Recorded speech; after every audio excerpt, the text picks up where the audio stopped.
पिता कहीं गए हुए थे, सत्यवती ही पराशर जी को यमुना के उस पार उतारने के लिए चल पड़ी। और मध्य में पहुंचने के बाद, यमुना के मध्य में पहुंचने के बाद पराशर जी ने जब प्रणय याचना की तो सत्यवती ने कहा कि हे ऋषिवर, मेरी शर्त है, पहली तो यह शर्त है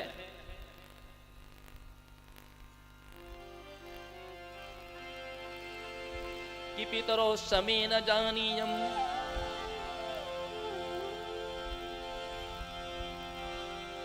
तथा कुरु द्विजोत्तमः कन्याव्रतम न मे हन्यात् तथा कुरु द्विजोत्तमः पुत्रं तत्समः कामं भवेदद्भुत विद्यवान् गंधो अयम मने स्यात् यौवनम च नवम नवम। सत्यवती ने 5 बातें कही। पहली बात यह है कि मेरा यमुना के एक द्वीप में उस बालक को जन्म दिया। माता ने यमुना के द्वीप में जिस बालक को जन्म दिया था, इसलिए उनका नाम रखा द्वैपायन, कृष्ण द्वैपायन, जो जगत में आगे वेदों का विस्तार करने के कारण वेदव्यास कहलाए। इसलिए वेदव्यास जी को अपनी माता की स्मृति याद आई, क्योंकि वेद ठीक करती, लेकिन वो भी मुस्कुरा करके महाविष्णु की ओर देख रही थी। ये बात देवताओं के द्वारा जब ब्रह्मा जी को पता चली तो ब्रह्मा जी ने दोनों को श्राप दिया कि जो तुमने कर्म किया है इसका प्रायश्चित होना चाहिए। ये मर्यादा नहीं है, ये मर्यादा दोनों के लिए है।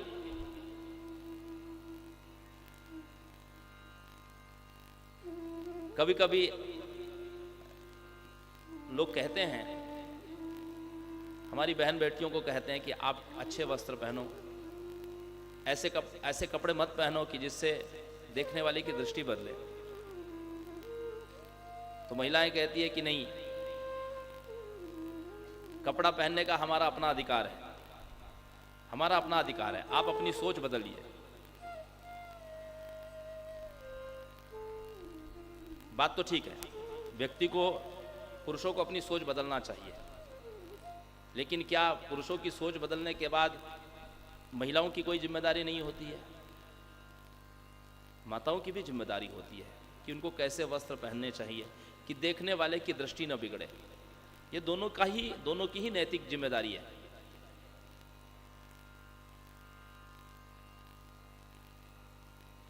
मैं पूरी जिम्मेदारी के साथ कहता हूं, मैं जानता हूं मेरी बात किसी को पसंद नहीं आएगी,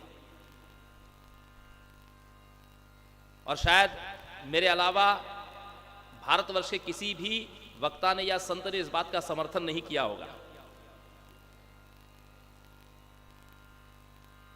खुद भारत सरकार नहीं कर रही इस बात का समर्थन। यदि इस्लाम में हिजाब की प्रथा है तो मैं इस बात का समर्थन करता हूं पूरी जिम्मेदारी के साथ। इस्लाम से मेरा कोई लेना देना नहीं है। मैं जानता हूं कि भारतवर्ष के किसी भी वक्ता या किसी संत ने इस बात का समर्थन नहीं किया होगा, बल्कि इसके लिए बुर्का प्रथा हटाने के लिए तो बड़े आंदोलन चल रहे हैं। सरकार उसके लिए सब कानून और एक्ट सब लाने की तैयारी में है। लेकिन जो घटनाएं आजकल हो रही है देश दुनिया में, तो मुझे लगता है कि वो उस दृष्टि से वो ठीक है, और लोग उसमें कई प्रकार की कहानियां गढ़ते हैं। अभी भी मुझे लगता है आप सबके चेहरों को देख करके मुझे लग रहा है कि आप मेरी इस बात से सहमत नहीं होंगे, लेकिन मैं आपको बताना चाह रहा हूं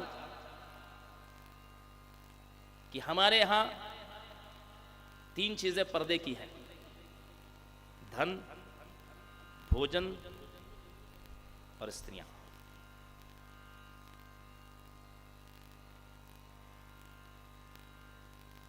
इसका अर्थ ये नहीं लगाइएगा आप कि उसका शोषण किया जाए, उसको पढ़ने न दिया जाए, या हर समाज के हर कार्यक्रमों में उसको पीछे किया जाए। इसका यह अभिप्राय मत लगाइएगा। और हिजाब से मेरा अर्थ ये भी नहीं है कि बहुत बड़ा सा काला आपने चोगा पहना दिया कि वो महिला धूप हवा से सबसे वंचित हो जाए, ये भी मेरा अभिप्राय नहीं है। हिजाब से मेरा अभिप्राय है मर्यादित वस्त्र।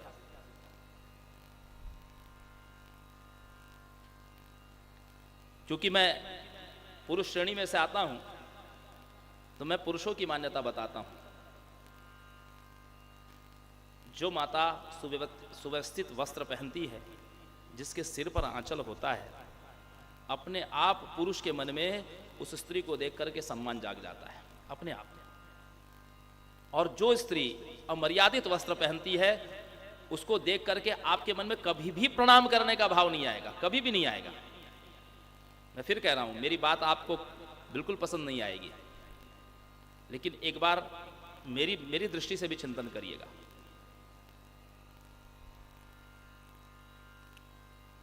हाँ, ये जरूर है कि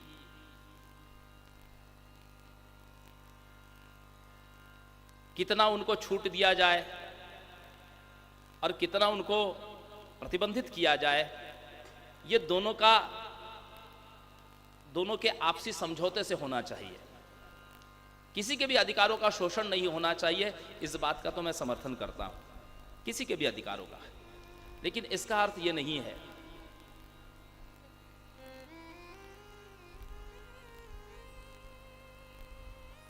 बाहर जितनी घटनाएं हमारी हिंदू बेटियों के साथ होती है, शायद उतनी मुस्लिम बेटियों के साथ में ऐसी घटनाएं नहीं होती है।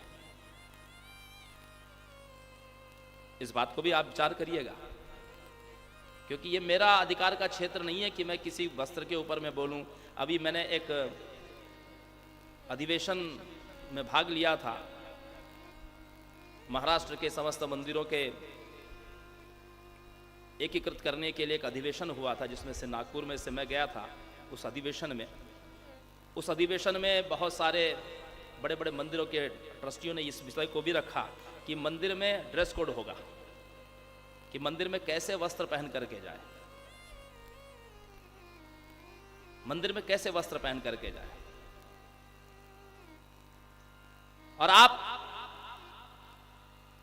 अपने इस बात का अभिमान नहीं कर सकते, हम कलयुगी मनुष्य इस बात का अभिमान नहीं कर सकते कि हमारा मन बहुत नियंत्रित है। हम में से कोई भी नहीं कर सकता। ये पुराणों की कथाएं हमको ये बताती है, शिक्षा देती है कि बलवान इंद्रियग्राम विद्वान सामपि कर्षति, कि ये इंद्रिया मनुष्य की इतनी बलवान होती है कि बड़े बड़े गुणीजन भी इसमें फिसल जाते हैं।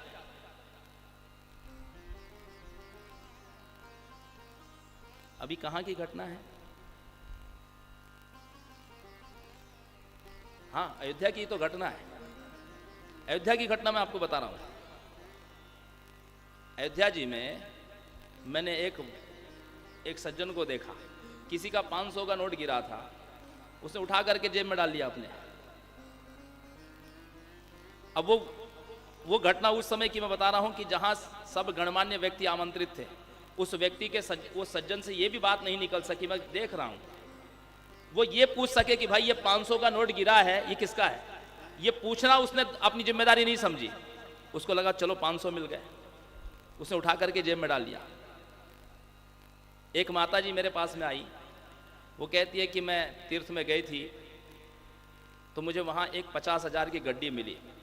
फिर मैं जिन महाराज जी के साथ में गई थी, उन महाराज जी से मैंने पूछा कि महाराज जी मैं क्या करूँ इसका। बद्रीनाथ यात्रा पे गई थी तो 50,000 रुपये की गड्डी।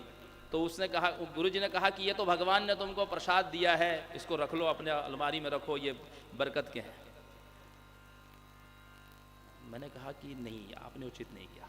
आपकी जिम्मेदारी थी कि आप मंदिर के पास में ले जाते हैं, नहीं कुछ समझते आप तो दान पेटी में ही डाल देते हैं, या फिर ये आपकी जिम्मेदारी थी कि आप वहाँ जाते हैं ट्रस्टियों से या किसी पुलिस विभाग के व्यक्ति से पूछते कि मुझे ये पैसे मिले हैं, ये पता नहीं किसी के खोए हुए हैं, ये आप। लेकिन हमने देखा खुला पैसा, खुला भोजन, ये देखकर व्यक्ति का मन बिगड़ता है। मैं फिर आदर के साथ में आपसे निवेदन करता हूँ, कोई ज़रूरी नहीं है कि आप मेरी बात को मान लीजिए, लेकिन मैं विचारों को रखता हूँ, क्योंकि हम सब मनुष्य हैं। मनुष्य मनुष्य के मनोविकार को जानता है, मनुष्य मनुष्य के मनोविकारों को जानता है कि व्यक्ति का मन कब बिगड़ता है।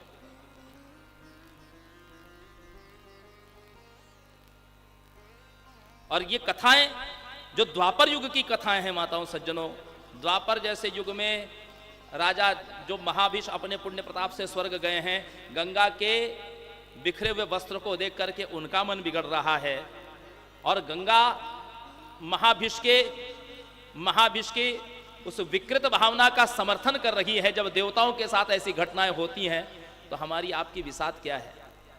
इसलिए बहुत सोच समझ करके इस बात को चिंतन करना चाहिए।